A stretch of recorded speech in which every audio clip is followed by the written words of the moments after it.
Assalamualaikum warahmatullahi wabarakatuh. Alhamdulillah, pada pertemuan keempat ini kita akan belajar bab 3, yaitu tentang zat, wujud zat, dan perubahannya.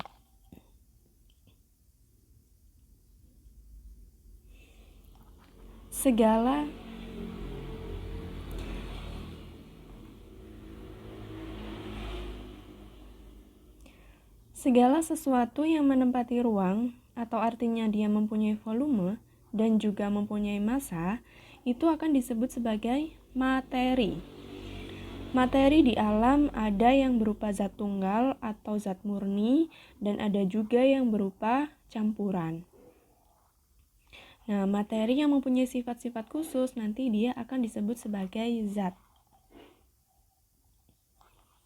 Berdasarkan wujudnya, zat dibedakan menjadi 3. Ada zat padat dengan ciri-ciri mempunyai bentuk dan volume yang tetap. Kemudian partikel-partikel penyusunnya itu tersusun rapat dan teratur, sehingga sulit untuk dipisahkan. Kemudian ada wujud zat, yaitu cair. Nah, bentuknya itu berubah-ubah, tetapi volumenya tetap. Partikel penyusunnya sedikit lebih renggang daripada zat padat dan bisa bergerak sedikit bebas. Selanjutnya ada wujud zat, yaitu gas. Nah, bentuk dan volume wujud zat gas ini berubah-ubah sesuai dengan ruang yang ditempatinya. Partikel penyusunnya pun sangat renggang, sehingga dia bisa bergerak dengan bebas.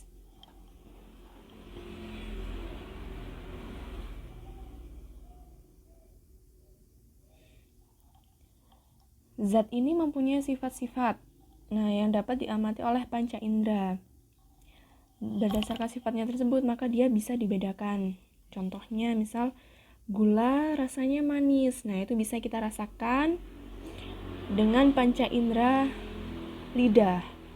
Kemudian, parfum itu baunya ada yang harum dan bermacam-macam ya. Kita bisa merasakannya menggunakan hidung. Ada juga angin yang bertiup kencang. Nah, itu suaranya terdengar bisa kita menggunakan telinga. Sifat zat ini dibedakan menjadi 2. Yang pertama ada sifat ekstensif. Artinya sifat ekstensif ini bergantung pada jumlah atau ukuran zat. Seperti volume. Jadi semakin banyak jumlah suatu zatnya itu, maka volumenya pun juga semakin besar. Yang kedua ada massa. Semakin banyak jumlah suatu zat, semakin besar pula massanya. Yang kedua ada sifat intensif. Nah, kalau sifat intensif ini tidak bergantung pada jumlah maupun ukuran zatnya. Sifat intensif dibedakan menjadi 2, ada sifat fisis. Nah, sifat fisis ini meliputi warna, bau, rasa, kerapatan atau massa jenis zatnya, titik didihnya, titik lebur, serta sifat kemagnetan. Kemudian untuk sifat kimia, itu seperti mudah tidaknya terbakar. Ada kestabilan, kemudian ada kereaktifan, kemudian ada perkaratan. Maksudnya kestabilan itu adalah mudah tidaknya suatu zat terurai oleh pengaruh panas. Contohnya, air itu adalah zat yang cukup stabil. Air dapat berubah menjadi gas oksigen dan gas hidrogen pada suhu 2000 derajat Celcius. Jadi, dia bisa berubah wujud menjadi gas, bisa terurai menjadi gas oksigen dan gas hidrogen jika suhunya sangat tinggi. Kemudian untuk kereaktifan, itu artinya mudah tidaknya suatu zat untuk bereaksi dengan zat lain. Contohnya, zat asam dapat bereaksi dengan zat basa menghasilkan garam. Kemudian kalau perkaratan itu seperti mudah tidaknya suatu zat membentuk karat, contohnya pada besi. Nah, besi itu mudah berkarat jika diletakkan di tempat yang lembab. Selanjutnya, zat tadi itu dapat mengalami perubahan. Yang pertama ada perubahan fisis. Nah, ciri-cirinya jika perubahan fisis itu tidak menghasilkan jenis zat baru. Kemudian dia dapat kembali ke bentuk semula dan perubahan yang terjadi hanya diikuti perubahan sifat fisisnya saja. Contohnya seperti perubahan bentuk. Nah, perubahan bentuk ini kan dari batang pohon, kemudian dia dibentuk menjadi panjang-panjang rapi seperti yang di tengah. Nah, kemudian itu dijadikan bahan baku untuk membuat kursi, meja, dan perabotan lainnya. Kemudian, selain perubahan bentuk, pada perubahan fisis itu juga meliputi perubahan wujud zatnya. Nah, dalam perubahan wujud zat ini, seperti yang sudah kita pelajari tadi, ada zat padat, zat cair, dan zat gas. Jika wujudnya dari zat padat berubah menjadi zat cair, maka prosesnya disebut dengan mencair. Ketika dari zat cair menjadi zat gas, maka dia disebut dengan menguap. Dari zat padat menjadi zat gas, dia disebut dengan menyublim. Nah, mencair, menguap, dan menyublim ini dia adalah perubahan wujud zat yang membutuhkan kalor atau panas. Kemudian, sedangkan yang peristiwa membeku, mengembun, dan mendeposisi itu adalah perubahan wujud zat yang melepas panas atau melepas kalor.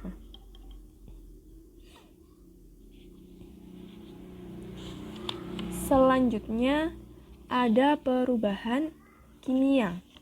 Nah, perubahan kimia ini ciri-cirinya akan terbentuk zat jenis baru. Kemudian zat yang sudah berubah tadi tidak dapat dikembalikan ke bentuk semula. Biasanya perubahan yang terjadi diikuti oleh perubahan sifat kimia melalui reaksi kimia. Dan ciri berikutnya, selama terjadi perubahan kimia, massa zat sebelum reaksi sama dengan massa zat sesudah reaksi. Jadi massanya tidak berubah. Contoh proses perubahan kimia, contohnya seperti ini yang ada pembakaran, yaitu gambar nih kertas dibakar. Nah, awalnya dia berupa lembaran-lembaran kertas. Setelah dia dibakar, maka dia akan menjadi abu. Nah, itu tidak bisa dikembalikan menjadi kertas lagi. Kemudian ada proses pembusukan. Nah, ini contohnya seperti gambar buah yang membusuk. Kemudian yang ketiga ada perkaratan. Nah, ini ada logam yang awalnya bagus, kemudian dia mengalami perkaratan. Dalam perubahan kimia atau reaksi kimia biasanya disertai dengan terjadinya perubahan warna, kemudian ada perubahan suhu, kadang juga timbul gas, kadang juga terbentuk endapan.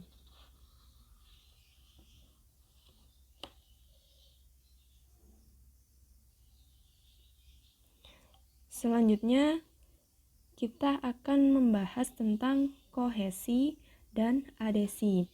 Kohesi itu adalah gaya tarik-menarik antara partikel-partikel yang sejenis.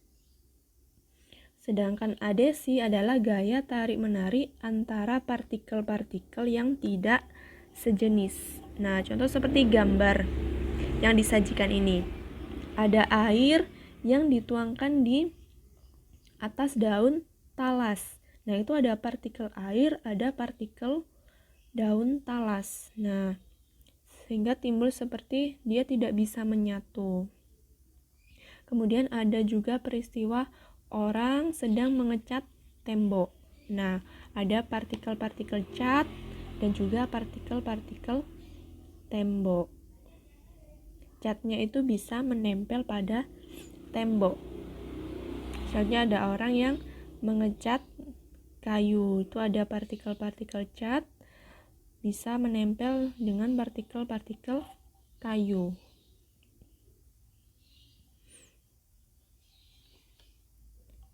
Nah, nanti berkaitan dengan gaya tarik-menarik antar partikel itu bisa menimbulkan meniskus pada zat cair.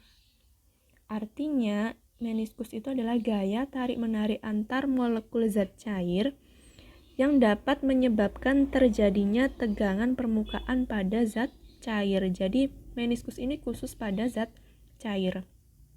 Tegangan permukaan ini ada yang menyebabkan meniskus cekung, ada juga yang menyebabkan meniskus cembung. Nah, ini adalah air, gambar air yang berada di dalam tabung reaksi, atau bisa juga menggunakan pipa kapiler ya. Pipa kapiler itu adalah pipa yang ukurannya sangat kecil. Ya, jadi diameternya kecil. Kemudian ini juga ada raksa di dalam tabung reaksi juga. Nah, untuk air dia akan tegangan permukaannya menimbulkan meniskus cekung. Jadi cekung. Kenapa? Karena adesinya lebih besar daripada kohesi. Jadi gaya tarik-menarik antara partikel air dengan partikel kaca itu lebih besar daripada gaya tarik-menarik antar air itu sendiri, sehingga dia bisa menempel pada kaca. Sedangkan pada raksa, dia menimbulkan meniskus cembung karena kohesinya lebih besar daripada adesi. Jadi, gaya tarik-menarik antar partikel yang sejenis, antar partikel raksa itu lebih besar daripada gaya tarik-menarik antara partikel raksa dengan partikel kaca. Nah, selanjutnya ada peristiwa kapilaritas. Nah, sama seperti yang tadi, zat cair pada pipa kapiler ya, yang sehingga menyebabkan meniskus. Di sini juga ada kapilaritas, yaitu peristiwa naiknya zat cair melalui lubang yang sempit pipa kapiler. Nah, semakin sempit lubang kapilernya, semakin besar daya kapilaritasnya. Nah, ini seperti gambar yang sebelah kanan, itu adalah tembok. Temboknya berjamur lembab. Nah, karena dari air hujan turunnya kan ke tanah ya. Nah, dari tanah itu dia merambat. Nah, merambat naik melalui celah-celah pada temboknya itu, sehingga kalau dia terus dibiarkan lembab maka tumbuh jamur. Selanjutnya, kalau pada tumbuhan, peristiwa kapilaritas ini berada pada pembuluh angkut. Nah, ini kan ada gambar akar. Akar menyerap air. Kemudian, kenapa kok air bisa sampai di daun? Karena ada peristiwa kapilaritas melalui pembuluh silem atau pembuluh angkut di tumbuhan. Seperti itu. Jadi, kapilaritas ada di kehidupan sehari-hari ya, termasuk pada tumbuhan juga. Nah, selanjutnya pada zat cair, tidak hanya zat cair, sebenarnya setiap benda itu mempunyai massa jenis. Nah, massa jenis sendiri itu adalah perbandingan antara massa dengan volume suatu benda. Kalau kita membandingkan air dengan susu, nah kira-kira lebih besar mana massa air dengan massa susu jika volumenya sama.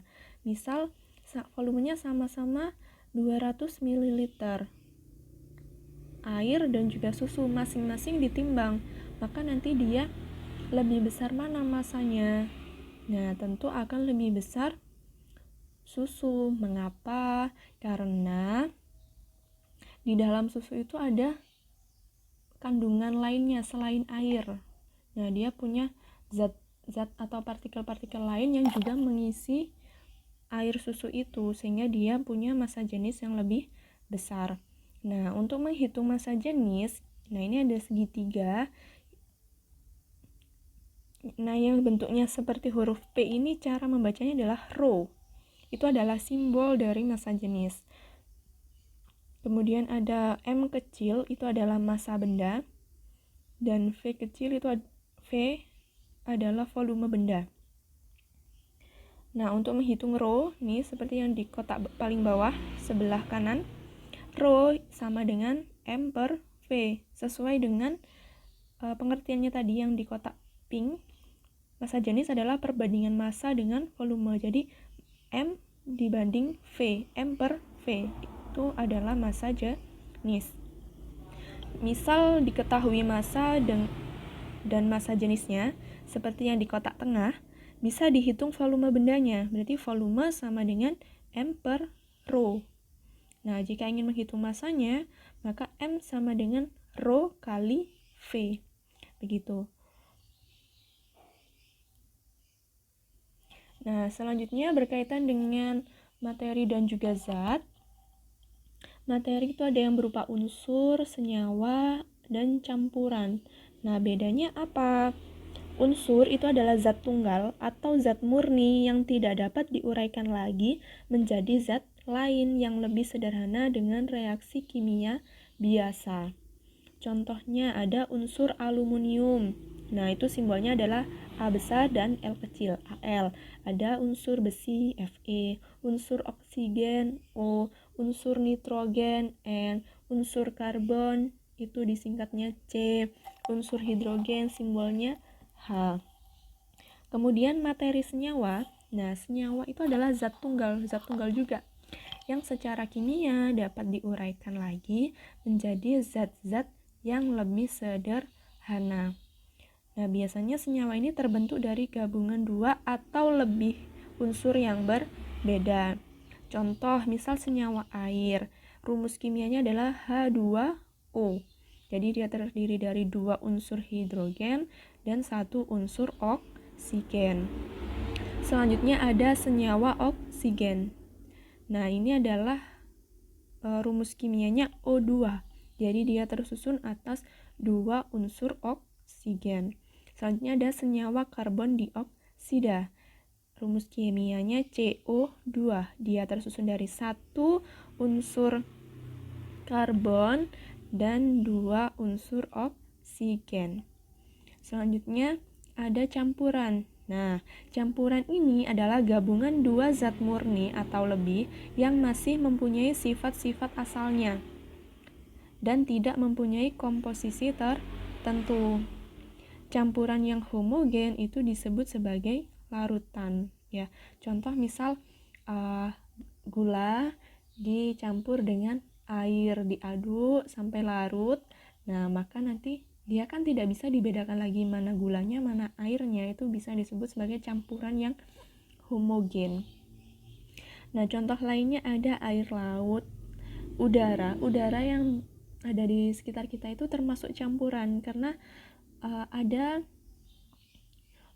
zat-zat yang berbeda, misal ada oksigen, nitrogen. Nah, itu penyusun udara, jadi dia termasuk campuran. Kemudian ada juga misal contohnya larutan gula, itu termasuk campuran. Nah, campuran misal 2 zat atau lebih yang sudah tercampur itu dapat dipisahkan melalui beberapa metode. Nah, misal metode filtrasi atau penyaringan. Nah, metode filtrasi atau penyaringan ini dasar pemisahannya itu adalah berdasarkan perbedaan ukuran zat dalam campuran. Contoh misal ada air yang tercampur sama pasir. Nah, pasir itu bisa dipisahkan dengan air melalui metode penyaringan. Jadi disaring sehingga pasirnya tersaring oleh kertas saring dan airnya bisa kita peroleh lagi, air murni. Metode yang kedua adalah distilasi atau penyulingan. Nah, distilasi ini berdasarkan perbedaan titik didih zat-zat cair dalam campuran. Contoh, misalnya ada alkohol yang tercampur dalam air. Nah, kita ingin memisahkan alkohol atau etanolnya tadi. Kita bisa menggunakan metode penyulingan. Bisa terpisahkan kenapa? Karena titik didih alkohol dengan air itu berbeda. Jadi, misal kita didihkan, maka nanti alkohol akan lebih dahulu mendidih daripada air. Selanjutnya ada metode kromatografi. Nah, ini kromatografi ini berdasarkan perbedaan distribusi zat-zat yang akan dipisahkan terhadap fase diam berupa zat penyerap atau adsorbent. Nah, misalnya pemisahan zat-zat warna yang terdapat pada tinta, pada spidol. Nah, itu bisa kita pisahkan zat-zat warnanya melalui metode kromatografi. Selanjutnya ada metode kristalisasi. Nah, dasar pemisahannya adalah campuran zat padat dan zat cair itu dapat dipisahkan dengan cara menguapkan zat cairnya. Contohnya, pada proses pembuatan garam, air laut itu kan mengandung garam. Nah, garamnya bisa kita peroleh dengan cara menguapkan airnya. Jadi, zat cairnya kita uapkan sehingga kita peroleh zat padatannya berupa garam. Kristal-kristal garam. Contoh lagi seperti pada proses pembuatan gula pasir. Nah, itu kan juga dari air tebu, sari tebu itu, maka zat cairnya diuapkan sehingga diperoleh partikel zat padat dari gulanya. Selanjutnya ada metode sublimasi, yaitu berdasarkan adanya salah satu komponen campuran yang dapat menyublim, sedangkan lainnya tidak dapat. Contohnya misal pemisahan, mohon maaf ini salah ketik, maksudnya adalah kotoran. Pemisahan kotoran kapur barus dari mohon maaf ini maksudnya adalah pemisahan padatan kapur barus dari zat pengotornya ya, padatan. Jadi pasaran itu salah ketik, maksudnya ada padatan kapur barus dari zat pengotornya. Misal kapur barus atau kamper itu tercampur dengan kotor, misal pasir, zat pewarna dan lain sebagainya, bisa dipisahkan melalui sublimasi sehingga diperoleh padatan kapur barus yang murni, bersih. Nah, berikut ini adalah gambar dari proses penyaringan. Nah, ini ada penyaringan ya, jadi menggunakan corong kaca yang diberi kertas saring. Jadi terus yang mau disaring itu dituang. Nah, di situ baru nanti residu yang ingin kita peroleh, zat murninya, akan masuk ke dalam tabung Erlenmeyer. Tabung Erlenmeyer yang di tengah ini ya. Nah, kemudian kotorannya akan tersaring di atas corong kaca itu.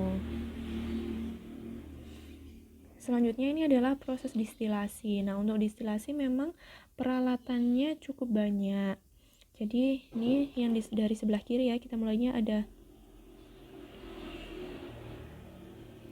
dari sebelah kiri kita mulai ada pembakar bunsen. Jadi ini untuk menghasilkan panas, untuk supaya yang ada di dalam labu destilasi ini dia mendidih.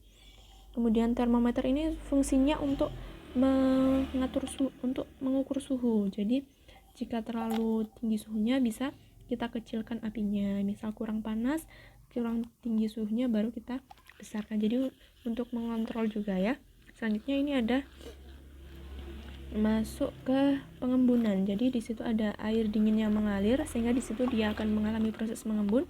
Yang tadinya berupa uap air nanti di situ akan diembunkan menjadi titik-titik air, kemudian baru ditampung di dalam wadah penampung. Nah, maka zat cair hasil penyulingannya akan ditampung di wadah penampung tersebut. Nah, selanjutnya adalah metode kromatografi.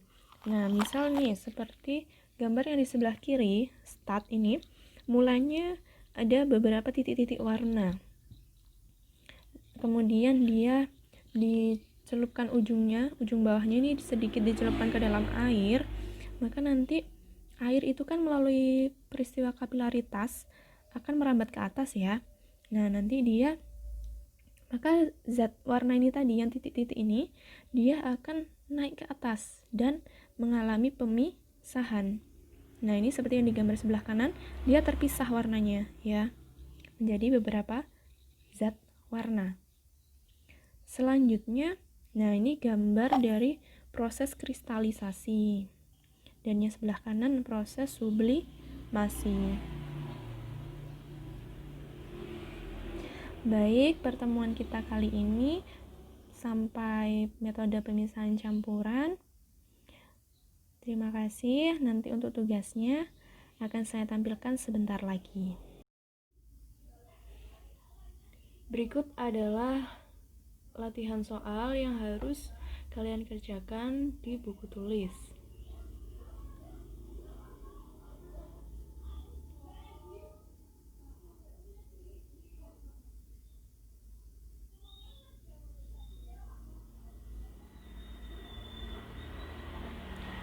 Demikian latihan soalnya. Semangat belajar dan selalu jaga kesehatan. Wassalamualaikum warahmatullahi wabarakatuh.